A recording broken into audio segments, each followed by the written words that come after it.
Hey, I'm Allison here, and welcome to Little Left of Center, the podcast that interviews culture changers that are reshaping our world and breaking new ground. My guest today is the epitome of a culture changer, Nathalie Molina Niño. She is an investor, a serial tech entrepreneur, founder of Brava Investments, daughter of immigrants, author of the book Leapfrog, and a fierce advocate for building businesses that benefit women, and particularly women of color. When we met, she was down to earth, has so much moxie, and is so rich with life-changing perspectives, tactics, and as she likes to call them, shortcuts. So if you're a person who is thinking about how to make your own impact, this is the episode you'll want to hang on every word and share with your crew. Please enjoy.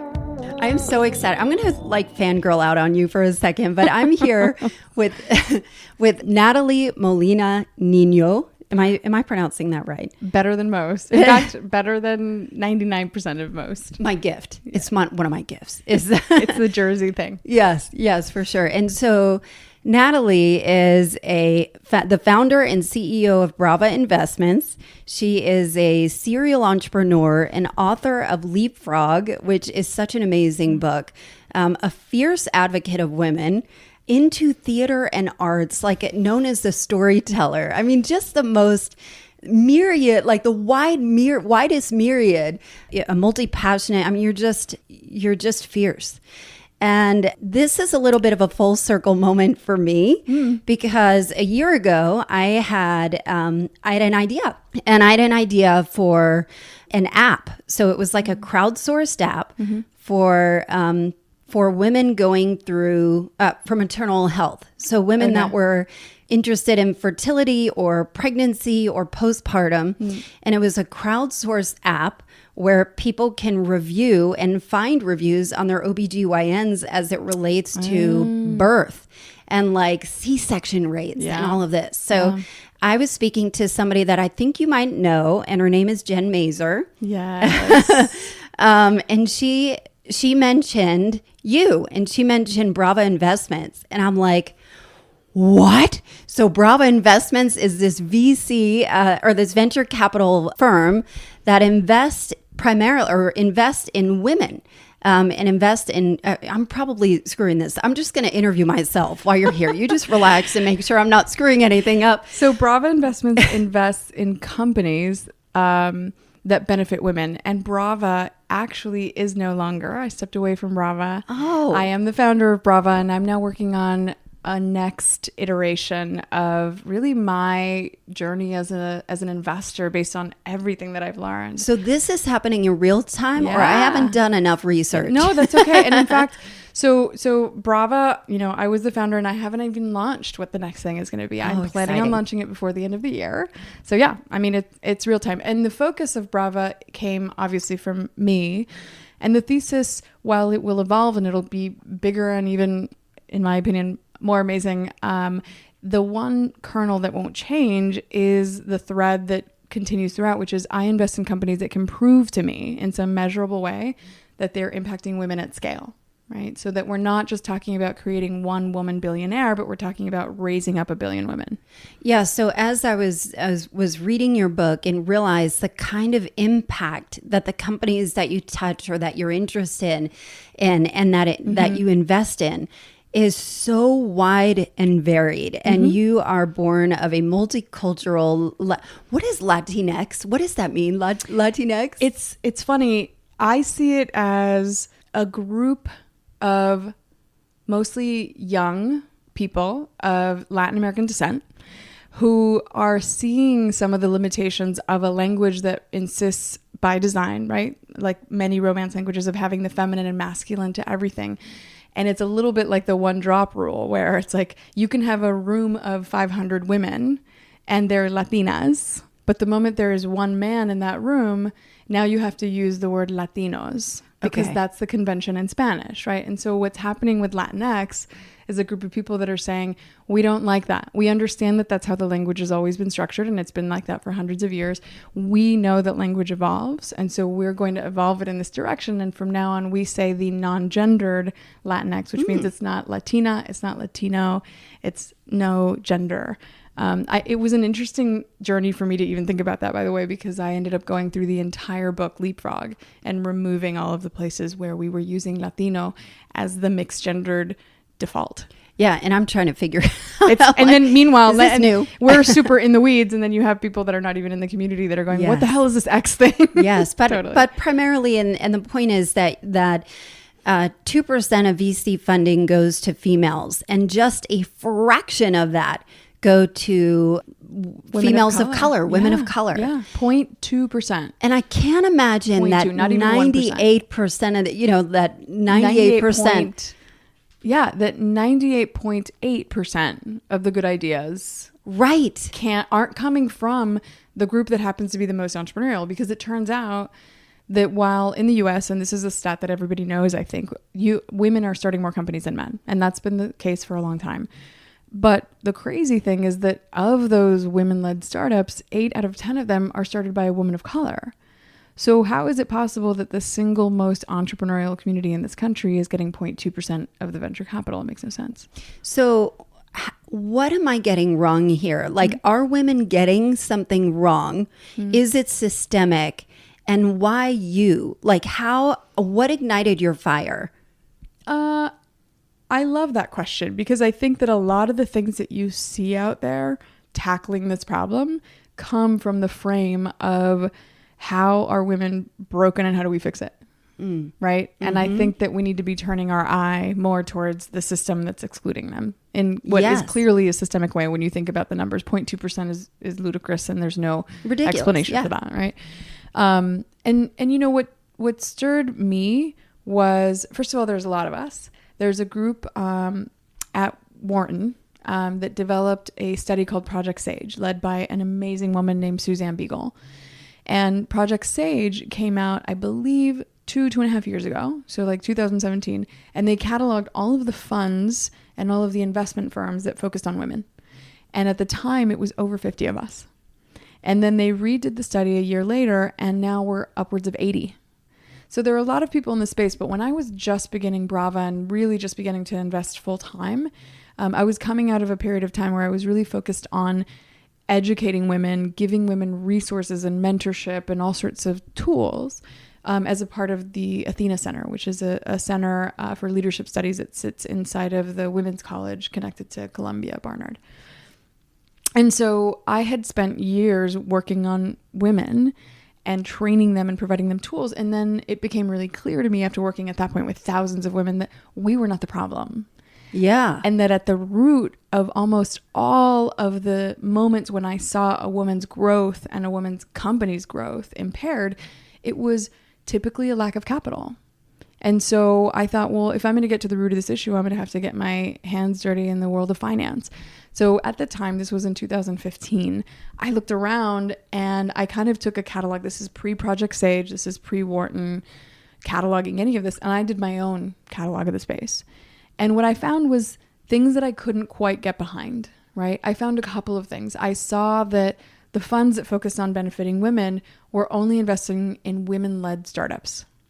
And while I am, no one can argue, a huge supporter of women entrepreneurs, if I'm choosing between a company that is, I don't know, building an app to tell you what color lipstick to wear, or, you know, founded by a woman, or I'm choosing between that and, say, 2 dudes that have cured breast cancer, I'm not going to invest in the app telling you what color lipstick to wear when I am sitting on the potential for a cure for breast cancer. And do I wish that that company was founded by a woman? Absolutely. But you can fix that. You can fix an executive team that needs more diversity. You can fix boards that don't have women. Those are fixable problems. Something core like a business model that is working on lipstick versus working on breast cancer, you can't fix that. Right. And so I'm always going to go towards the thing that's going to impact the most women, even if that means investing in male founders and then trying to fix their diversity issues. Is that unique to you? Because I feel like in your book, you mentioned Arlena Hamilton, who she is like a personal hero of mine. She's and amazing. I don't know if you listened to that startup podcast series with her. God, she's amazing. You know, she really is. Like both of you. And Kat Cole, who is, you know, she's here in Atlanta. So she is not only a global hero, but certainly a local hero as well for what she's doing for women and women in business. So, my question is, how, do you look at the world as things that are broken that you can fix? Like, what is it in, like, how does your brain organize information? Or, is there some part of it that's like, I can make money off of this? Like, how does your brain organize where to spend and invest your time?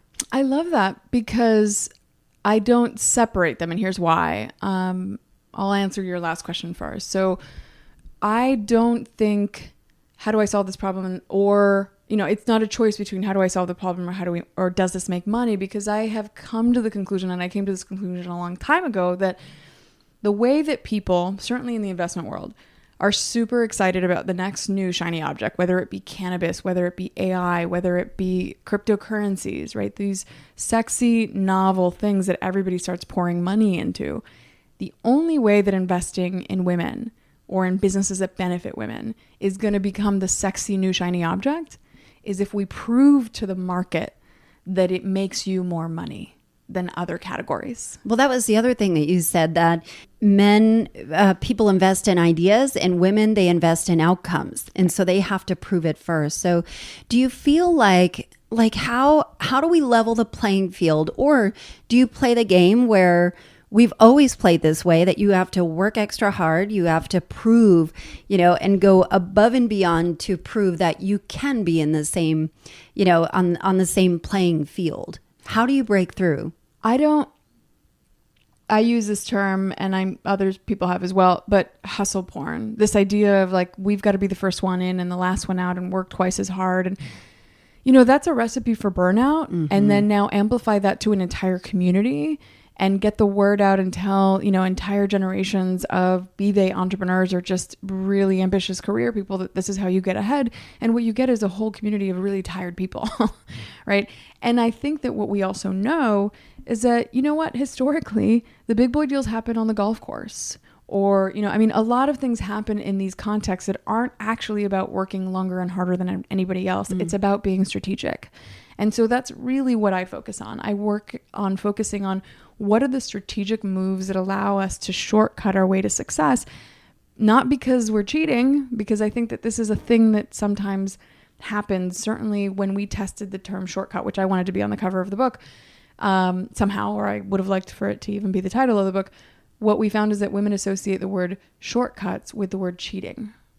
And the reality is anybody who has gotten success in any way that you define success have done it because they've taken shortcuts. And they have been, obviously there's a range of shortcuts. They're the kind that are illegal and get you landed in jail. And they're the kind that are just efficient.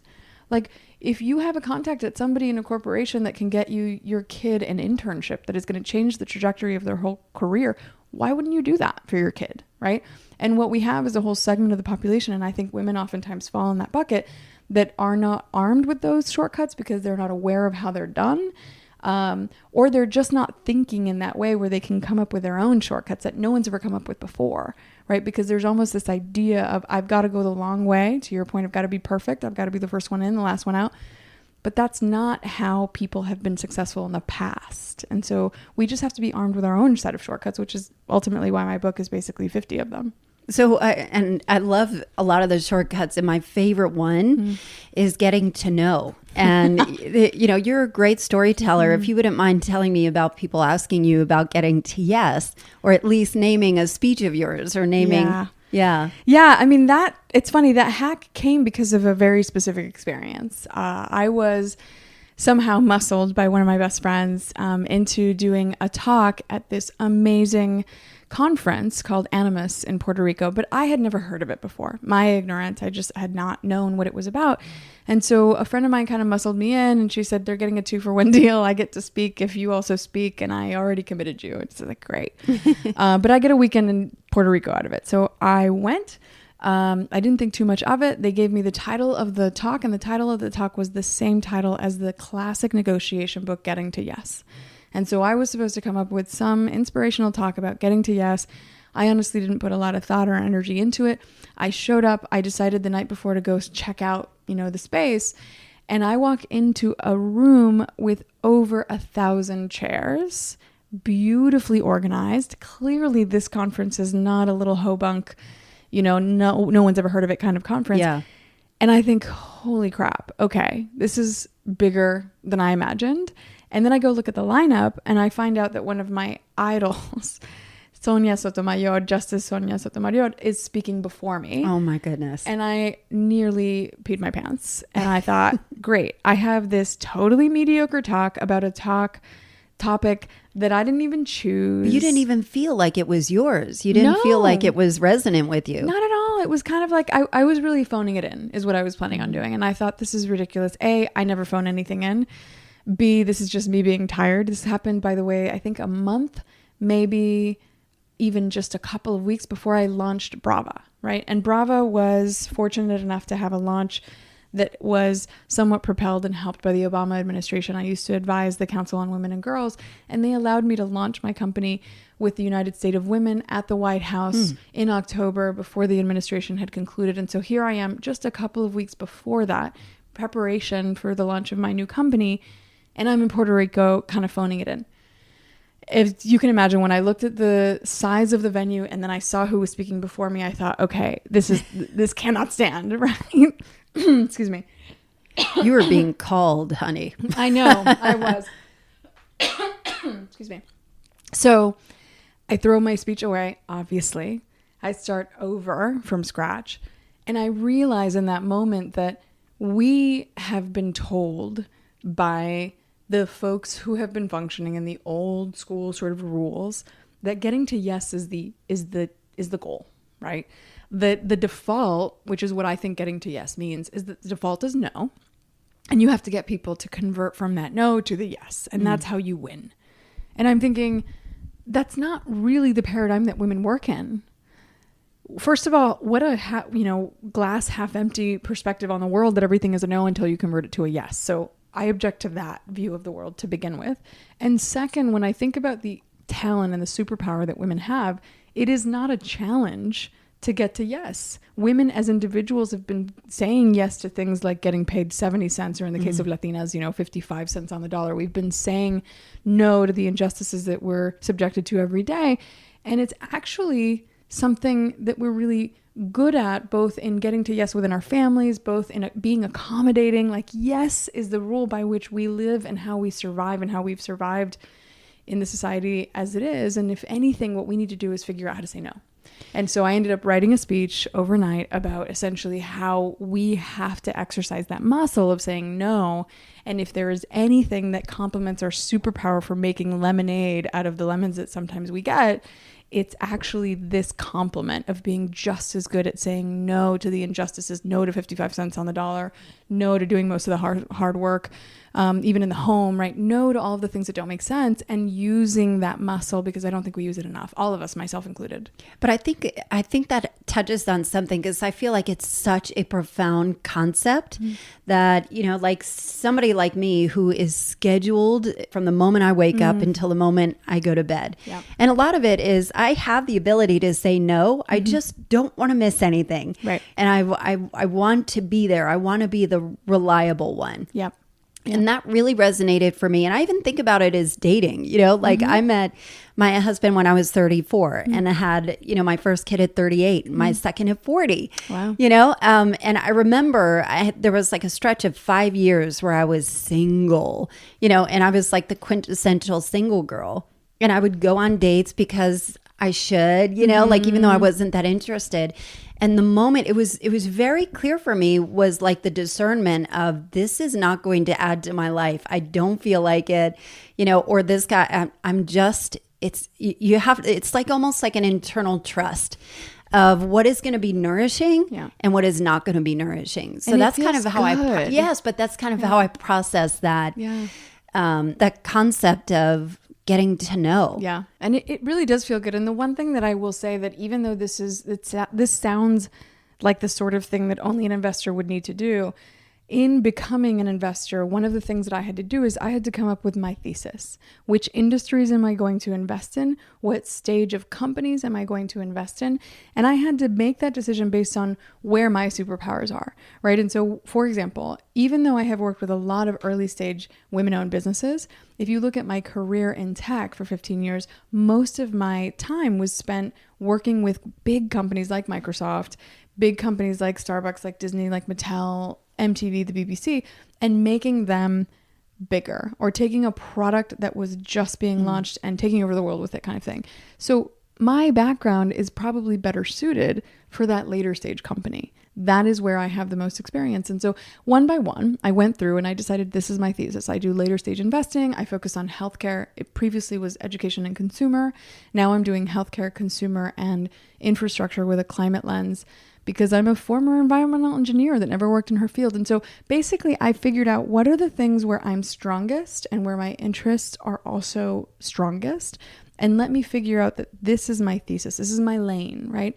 And what happened is that now, based on that, when an entrepreneur comes to me and they're in their seed stage, when an entrepreneur comes to me and they're in the entertainment industry, these are not my industries. It might be an amazing startup that absolutely deserves to be invested in, but not by me, because my thesis is clear. Yes. And what's interesting to me is I think whether you are an investor or not, that exercise is a really powerful exercise in deciding where are my superpowers, where is my time best spent. And what happens is once you have really clearly articulated that, saying no becomes so much easier. And the way I process that is to stand in your power. And when I was listening to your book, because I don't have any attention span to actually turn pages and read, but I can listen and process information. But as I was listening to it, you had objection after objection after objection that was knocked down, and actually not even just knocked down, but just empowered. You know, like, I don't have money. I don't have time. I don't know technology. I don't know, you know, like you called it the valley of death. And that's what happened to my idea, you know? So I started that, and I'm grateful to be in this place where I have such a passion for culture changers, which is how you're sitting in front of me today, in my husband's weird office. But I think that standing in your power and not making excuses, but like owning what you're powerful at is probably the greatest gift you can give women. And one of the things I thought about is there are probably, and this you can probably relate to, you're very multi-passionate. You're very multifaceted. So I imagine that the people listening here, in many cases, are entrepreneurs. They are people who are interested in making a contribution that's not just, I need to make a lot of money, but like, I need to make an impact. Right. So how do you coach women that are either so multi-passionate to either pick a lane, or people who feel like they have gifts and talents but don't know where to start? They don't have the idea. Right. Like, how do you coach women to kind of cultivate their own power? I mean, the two things because I feel like those are two problems, right? There's the pick the thing I'm going to focus on, right? I tend to shy away from using the term pick a lane, even though it's one of those terms that comes to my mind all the time as well, only because I find that oftentimes when people tell me pick a lane, it's really just a way of having me be limited in what I'm doing, right? And so I'd never want to limit these creative spirits, right? And then there's the question of like, well, I don't have an idea, you know, how do I come up with an idea, but I feel like I want to do something entrepreneurial. For those people, what I often remind them is that no company is ever taken up and you know, created and built and grown with one person. And people forget that entrepreneurs come in many shapes and sizes, and introverts and extroverts and every possible, you know, quality. And a lot of the times people forget that number two partner, that co-founder, that third employee, fourth employee, these are essential to making any entrepreneur successful. They are essential to any startup. And I think that if you have that entrepreneurial drive, but you don't have the idea, be someone's number two. Find yourself a co-founder. Hitch your wagon on an idea that you absolutely love that maybe wasn't yours. You're still an entrepreneur and you're still exercising that entrepreneurial muscle. And so that's that one. And then for the person who is deciding sort of where do I focus, because I do have, you know, 10,000 interests, what I often remind people is that it's not that you have to choose one.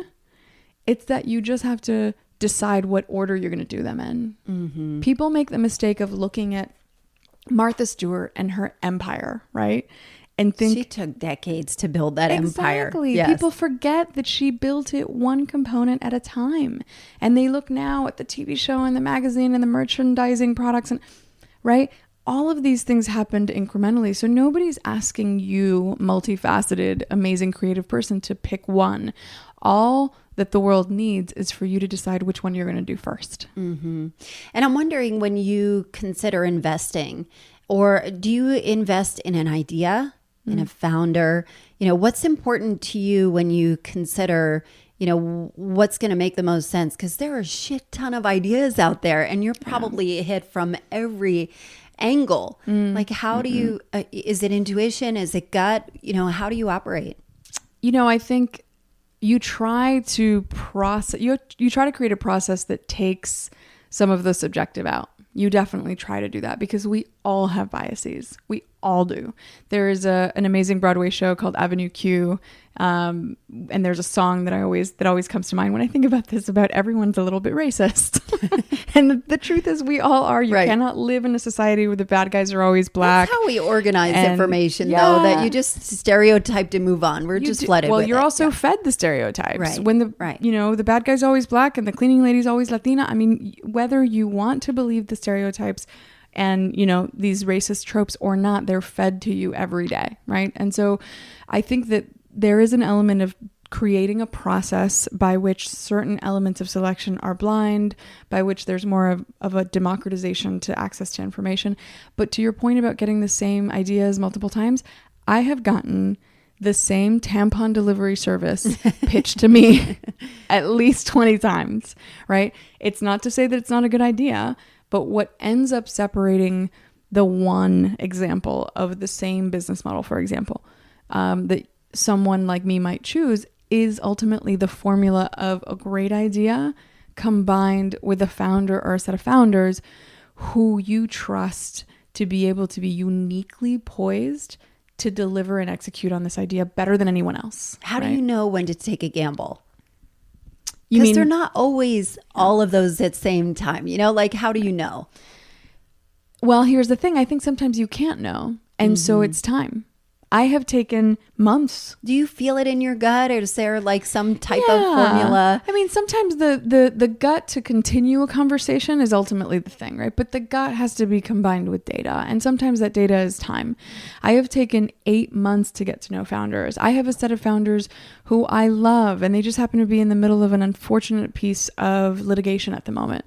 But it's been a really interesting exercise for me to take the last year and a half to get to know them as human beings, to connect them to press when they needed press, to connect them to other people who might be helpful to them. And so in the process of kind of coexisting with them, take in the data of how they react to certain situations and how they respond, and, you know, how are they in a pinch. Seeing them sort of live and in action gives me the sort of data that maybe validates that initial gut feeling. Because you're right, at first it was a gut feeling that these founders had potential.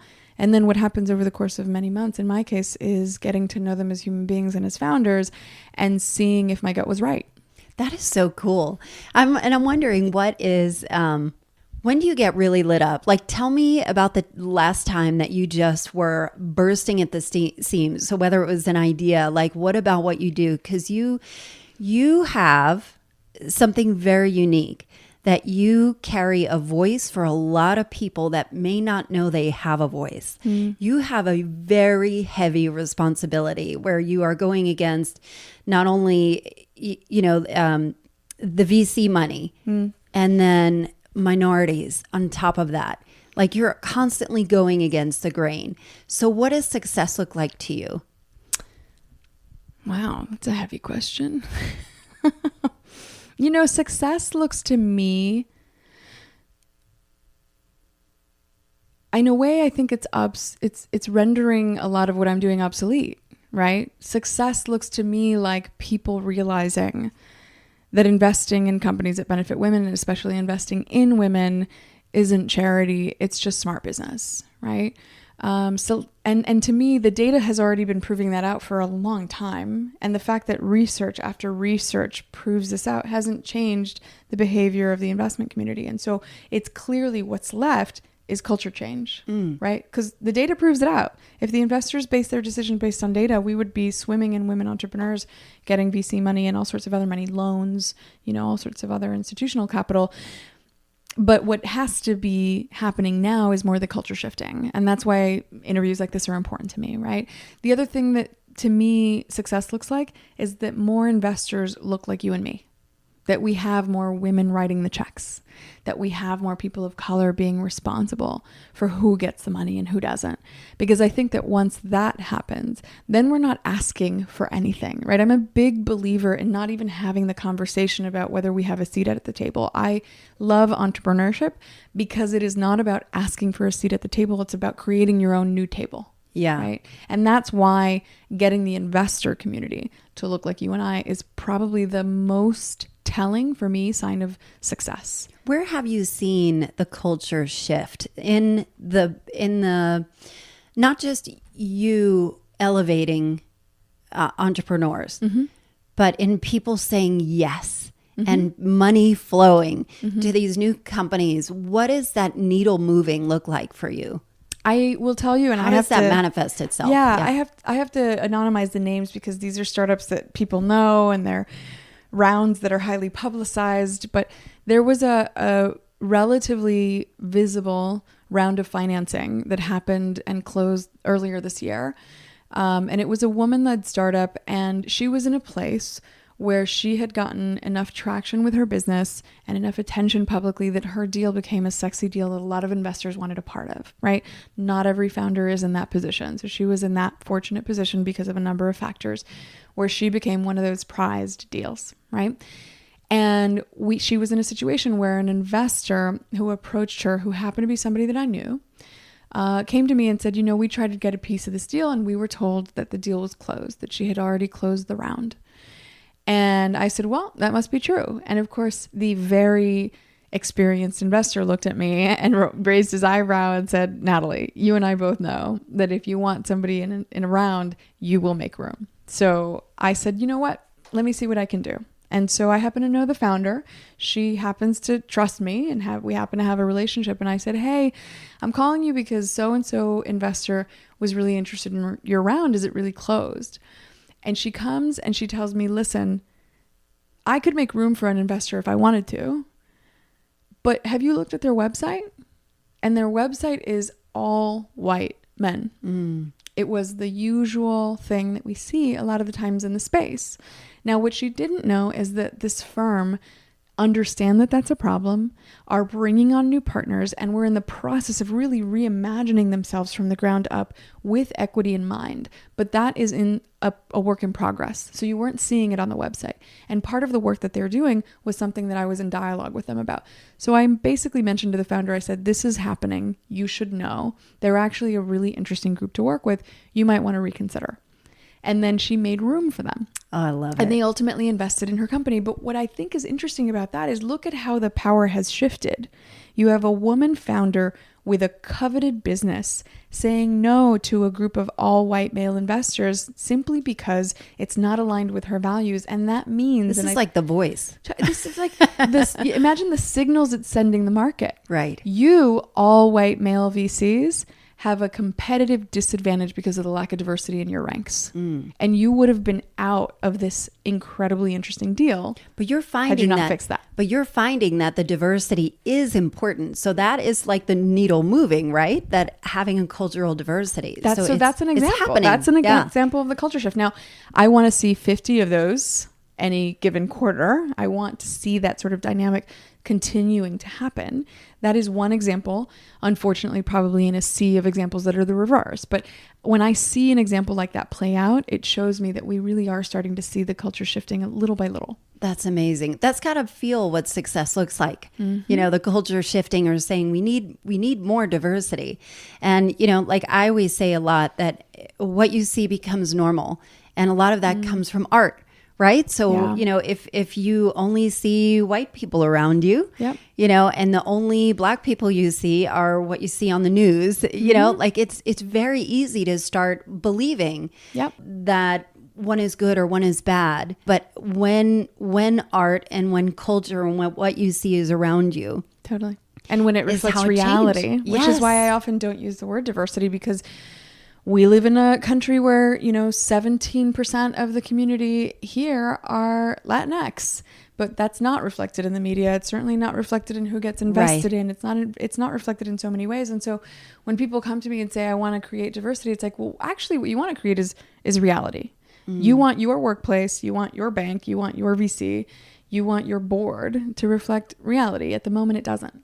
Right. That's amazing that you continue pushing that. And one of the things I thought was amazing about you, or your differentiator, is storytelling and your background in theater and arts. And I think you had shared a story about going to a storytelling workshop and something stuck out at you, that having a ritual, a sacred ritual of writing set you apart from everybody else. So I want to hear more about sacred rituals, and I like how you position routines versus rituals, and what that looks like for you.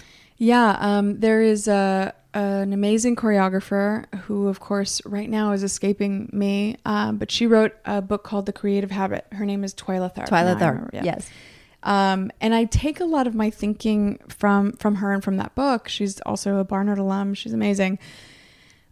Because I am one of those people who has, by virtue of having been an entrepreneur my whole life, never had routine. And if you had asked me, maybe before I came across Twyla's work, what do you think about routine? I would have immediately vomited a little bit in my mouth, because the idea of routine has simply never felt right to me. It felt not thoughtful. It felt mindless. And it felt arbitrary. And then I read this book from Twyla Tharp that says, creativity is entirely about something that might appear like routine, but that she instead frames as ritual. And what I love about it, because I am such a brass tacks, like, how do we get things done kind of person, is that the way she communicated it is, do you think that I show up every morning at 8 o'clock into a room with 50 professional ballet dancers and simply say that today I don't feel creative, rehearsal is canceled? She's like, right. That's not how creativity works. Creativity is a muscle, and you need a ritual to basically get you in the right headspace to be able to deliver on something like creativity. And so what she talks about is how important it is that she wakes up every morning and she makes her cup of coffee a certain way, and she goes to a very specific corner in Manhattan to hail a cab. Like, she has her morning sort of opening ritual, so that every day when she walks into that studio at 8 o'clock in the morning, there is no, I wasn't feeling it today, the creative, muse didn't show up. No, she shows up every morning like a muscle and delivers on being the most prolific choreographer alive in the world today.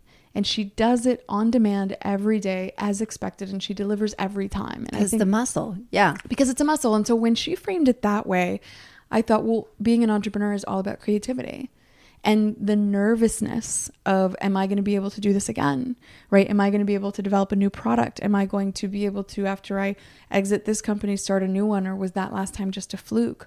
All of the things that are ultimately imposter syndrome. But fundamentally, I think that the thing that we humans, and I do think it's male, female, everybody, are most afraid of, is the idea that we're not going to be able to be creative again or ever. If you don't think of yourself as creative. Do you feel that way as you're in between with your next venture? Oh, yeah. You do? Oh, yeah. Wow. The thing I am known most for is starting things. And ironically, the thing that most scares me is starting things. And I don't think that's a coincidence. That's so wild. Yeah. I mean, it really does. It's when I notice, I don't want to believe it's true, but when the voice, the ugly, negative voices of imposter syndrome are the loudest, is in these moments of transition, when I'm in between, when I'm launching the new thing, when the little voice in your head says that the success of the last thing was a fluke, or maybe if the last thing wasn't successful, well, then that failure is going to follow you into the next thing. Those voices get really, really loud in these times. And that's why I don't think that, maybe it's possible. My mentor says it's possible, but I don't think you ever grow out of imposter syndrome if you're a thoughtful, moderately humble person, those voices will always be there. I think what I have tried to do is to drown those voices out with the other side of the coin, right? With the voice that says, in the case of my mentor, these words that have kind of become my mantra, which is, you are the source of your own supply. Whatever you did before, you can do it again. And the well from which you draw is you, right? So you are the source of your own supply. And that's kind of become a mantra for me. And so when I hear those voices, all I can do is drown them out with these others. And it's become almost muscle now. Yeah. So that it's, as soon as those negative voices pop up, these words surface and I hear them really loud and clear. And it kind of helps me realize that, oh, this is where I am. And I wonder if the question I asked before about finding your own voice or finding how you can impact, because I'm a huge fan of Seth Godin, and Seth Godin talks about writing every day. And as he's published his blog daily, even on Saturday, Sunday, like clockwork, for over a decade. And he said there's no such thing as writer's block because your brain doesn't stop thinking. You just get paralyzed with, is it going to be good or not? But it doesn't really matter if you just write what you're thinking. So I saw something recently from Marie Forleo. You can tell I'm like, I'm kind of a student of everything. And Marie Forleo puts something where every day she will follow her breath for 10 breaths before, when she wakes up. And she'll move. She'll do some kind of movement for a few minutes and she'll write. She'll write for a sentence or 2 or 5 minutes before she looks at any screen. And so I've been doing that. And so I thought, if I take the Seth Godin thing of just having kind of the creative faucet of just me just forcing myself to just write or reflect, whatever it is, it doesn't matter if it's good or bad. Yeah. But by nature, it's going to be real and it's going to get better. Yeah. And if it is just kind of tapping into your creativity, it's your ritual. That and by seems the way, like that ritual for you. Both of them are tapping into where I think they're coming from is there's a book called The Artist's Way. And in The Artist's Way, there's something called the Daily Pages. And The Artist's Way is one of these books that if you're not an artist and you aren't in the creative field, you might never have heard of it. But if you are, it's like a cult favorite. I mean, it is a classic that people swear by. And one of the exercises that she does is she says, wake up every morning and just write. Even if you are so uninspired that you write the same word again and again, it doesn't matter. Just wake up and do your daily pages. And it sounds like both of them are inspired by that. And it's the reason that when I looked for an agent for my book, I found the agency that represented the woman who wrote The Artist's Way, because I was not interested in Leapfrog being something that surfaced like many books do for a few months and then sort of went away and disappeared. I wanted it to be the sort of quiet favorite of people who really connect with it and decide, okay, this is a paradigm shift for me. And I need my friend who is starting a company to look at this. I need my niece who is thinking that she might be an entrepreneur to read this. I need to have basically a new set of rules. And I want it to have longevity the way that The Artist's Way has had longevity, because I do think it's a shift. And if it influences the way that The Artist's Way has influenced Seth Godin or Marie Forleo, that's it. That's winning. Right? Do you feel like the book changed you? Yeah, absolutely. I haven't told too writing many people, writing the book, not somebody else's book, your book. No, writing the book absolutely did. I talk about how, the book is split into 4 sections, ready, set, go, fund, grow. And ready is not a chapter or a section that I wanted included in the book. And the reason is because the other 4 sections are really brass tacks, tactical, like these are very specific hacks that you can use to get ahead. The first section was really about getting yourself ready, right? It was the inside game of getting my mindset ready, thinking about imposter syndrome, thinking about all of the things that we need in order to have our head really on straight to be best positioned for success, as we define success, like this idea of no instead of yes. I didn't want to write that section, even though it was very present in my mind. And are you afraid of vulnerability, do you think, or just being public with it? I was afraid that it would be considered a self-help book. And I wouldn't be taken seriously. And it would be put into, in terms of the category of business books, into that sort of ghetto of we don't take this so seriously because it sounds and reads and feels more like a self-help book. And so in my interest, totally, I think, misconstrued interest of being, taken seriously among the boys who write, business books, there was this, I think, feminine, not excluded for women only, because men and women benefit from this, really holistic view of what it means to be an entrepreneur that I wanted to leave out. And it was my co-writer, Sarah, who really insisted that these are the building blocks upon which everything else thrives, right? And so it changed me because it ultimately reminded me that I can't show up without that piece, right? That the two really complement each other, and you can't talk about success in this brass tacks kind of way without making sure that there's a really solid foundation that is emotional, that is, psychological. That's that you is as a all of whole these person, things. though. Like, I Totally. wonder, did you feel like, you growing up, because you left school to start your company at 19 years old. Did you feel like that armor was imperative? Back then, did you feel like it was being important? a woman in tech for 15 years? Yes. Absolutely. Yes. I learned how to play the game their way and even to up the ante.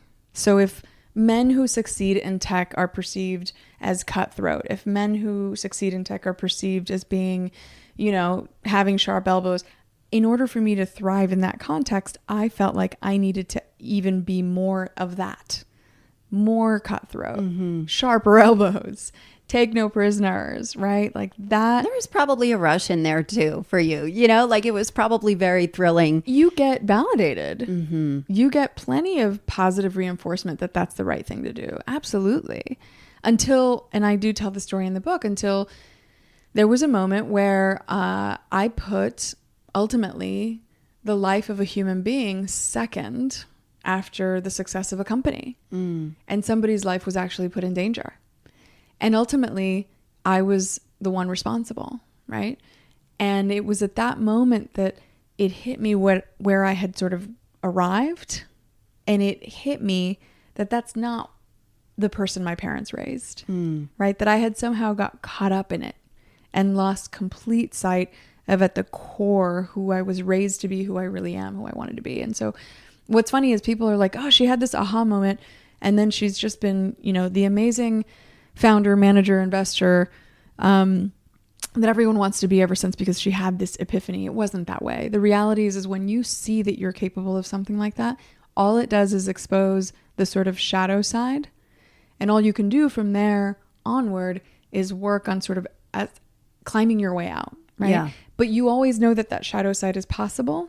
You always know that in your worst moments, you could revert to that. And the work constantly is about making sure that you don't, right?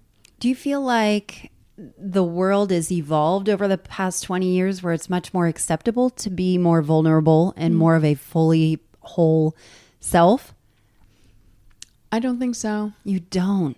But Wow. I think that what excites me about how we can get there is seeing the level of entrepreneurship that seems to be rising among women, right? Because I think that helps male founders, it helps female founders. When we have a different group of people calling the shots, defining the culture of a company, right? With all due respect to people like Sheryl Sandberg, because somebody has to do the work of taking a Google or a Facebook or a Procter & Gamble or these huge monolithic companies and shifting their culture. And for people like Sheryl Sandberg who are doing that work, God bless, right?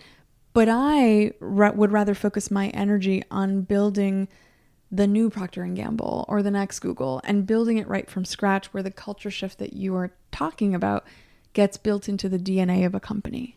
And I'm wondering what your thoughts are on, which is kind of dovetailing off of that, is, companies like, or people, I should say, like Jeff Bezos and Elon Musk are banding together to help solve healthcare. And there are 145 CEOs of companies that have petitioned to lobby for gun control. Do you feel like the power is more in the hands of a corporation to change what typically has been what government is supposed to govern or fix? And do you feel personally responsible to maybe push that forward of, changing healthcare or gun control or border control or things that are important, and we just seem to be at a stalemate from a government perspective? I do think that we have to take a stand as business leaders. I actually had an interesting situation where there was last month a full page ad in the New York Times with 280 CEOs who signed a letter talking about how the anti-abortion legislation that is popping up in many states around the country is bad for business.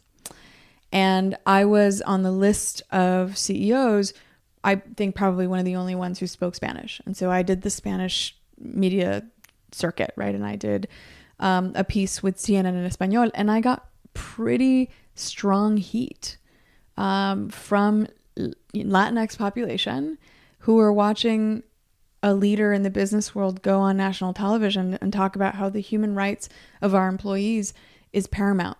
And any laws in any state that looks to threaten the human rights of our employees is really threatening the health of our businesses, because the health of our employees is directly tied to the health of our businesses. And so what I found is that I got a lot of heat for that. But you know what? At the end of the day, it's both who I am, it's what I stand for, and every company that I invest in is going to have to reflect those values. And that's part of how we do culture shift. If the leaders of these large corporations aren't standing up for what they believe in and for what's right for their workers and their population or their consumers, then I think that people will start to vote with their wallet. Mm-hmm. And you see that all the time. If I go to a store and I'm choosing between a North Face jacket and a Patagonia jacket, I don't know what North Face stands for. I don't have any particular objections against the company, but what I do know is that Yvon Chouinard and Let My People Surf and all of the things that Patagonia stand for, and 1% for the Earth, these are all things that are embedded into the brand of Patagonia. Mm-hmm. And so all things being equal, I choose the product made by the person whose values align with mine, right? And I'm not the only consumer who buys that way. I think that is a culture shift too, that we want to contribute with our dollars. So people are buying Tom's shoes, and there's so many more, socially conscious companies that are trying to figure out, how do I give back? Yep. And it's such a beautiful, brilliant business decision, I think, as a company, but it forces CEOs and companies to really consider their political, whether it is political leanings or not, or what their views and beliefs are, of do they put themselves on the line, and is it worth it? Yeah. And I think it's become more normalized now, and more socially acceptable, where I don't know that that was the case 10 years ago. And part of it is because so much about just how we do business has become, or maybe it's become clearer to us, that the way that businesses are managing their operations actually have a direct impact, not just on our, government, but also just on our day-to-day life, on their ability to pollute the rivers that we're enjoying, on their ability to use water when we have a scarcity of it, on their, influence, potentially undue influence on the political process. I mean, all of these things start to impact our daily lives. And I think that we start to expect that from the companies that we support, right? Yeah. So what do you know? You've got a lot on your plate, right? You have a lot of responsibility. What do you know that you wish people could know? I'm about to publish an article in Fast Company. Maybe by the time this podcast breaking is live. News, right? On Little Left of Center. Yes. That talks about this very thing that I wish more people knew about. And that is that when people watch, for example, Shark Tank or The Profit, we have kind of mythologized the role of the investor. Right? The investor seems to be this godlike figure that stands behind a desk and watches people pitch and decides who gets the money and who doesn't get the money. And that's so much tied to also self-worth, right? If I get rejected from an investor, is my company no good? Am I no good, right? So much, right? We give so much power to these investors. And what we forget, or what we maybe don't know, and I wish everyone knew, is that investors have investors. And what I've done in this Fast Company article is I've kind of broken down how the sausage gets made, because I think a lot of people don't realize how investment funds come together, and the fact that the investor who you meet is just the manager of a fund that was assembled using a lot of other people's money, and those other people are called LPs, limited partners, right? And those LPs are the ones that decide who gets to have $100 million fund and who doesn't. And so what I talk about in the article is, here's how the sausage gets made, and P.S., those LPs, they're people you know, because a lot of the times those LPs are the endowment at the college that you went to. Or the LP is the pension fund if you're a police officer or a teacher, right? Or maybe it's Vanguard or Fidelity where your 401k is being managed. All of these places are places where we have influence. And so, for example, if I'm a Latinx police officer in Los Angeles, 60% of the police force in Los Angeles are people of color. Are you picking up the phone and calling the pension that manages your retirement and asking them how many of the fund managers that you're investing in that are essentially managing my retirement look like me and have last names like mine, right? There's so much power in the individual, whether it's calling your alma mater to find out how they're managing their endowment, or the nonprofit that you volunteer at, or, you know, the 401k manager that is managing your retirement. All of these places are places where you have power. And if people rise up and start to ask questions about, if women represent 51% of the population, why is my retirement, half of it, not being managed by women investors, right? I think that if more people understood how that sausage gets made, we would have very different companies being invested in and very different priorities around where money goes. Nathalie, that's so good. So what do you do for fun? Like, what recharges and refuels you? You know, my friends are my family. Even just here, I'm in Atlanta.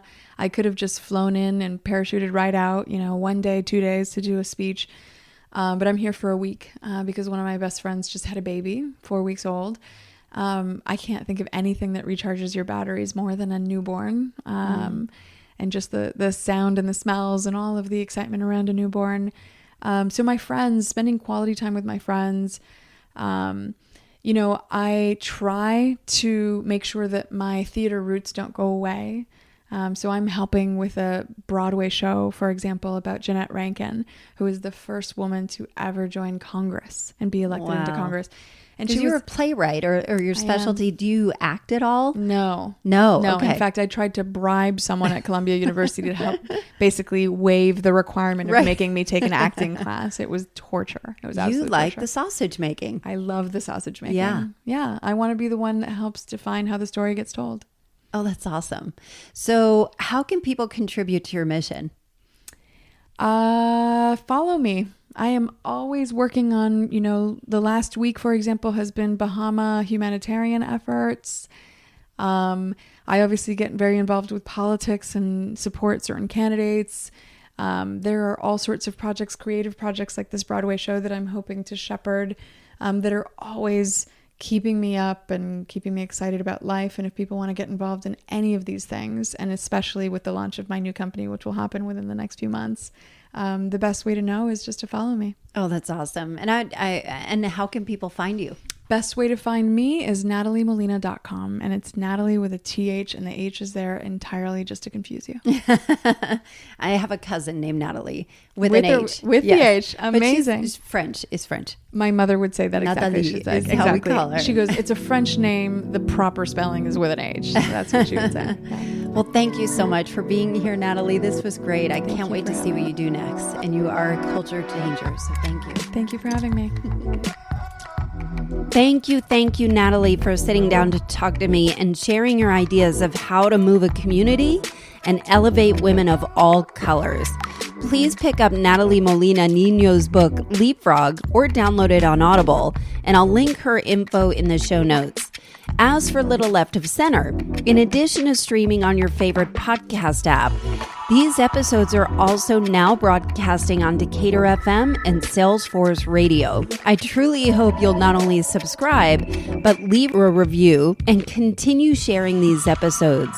I'm also looking for sponsors for future episodes, so please feel free to follow me on the socials and hit me up. Thank you so much for listening, and I will see you next week.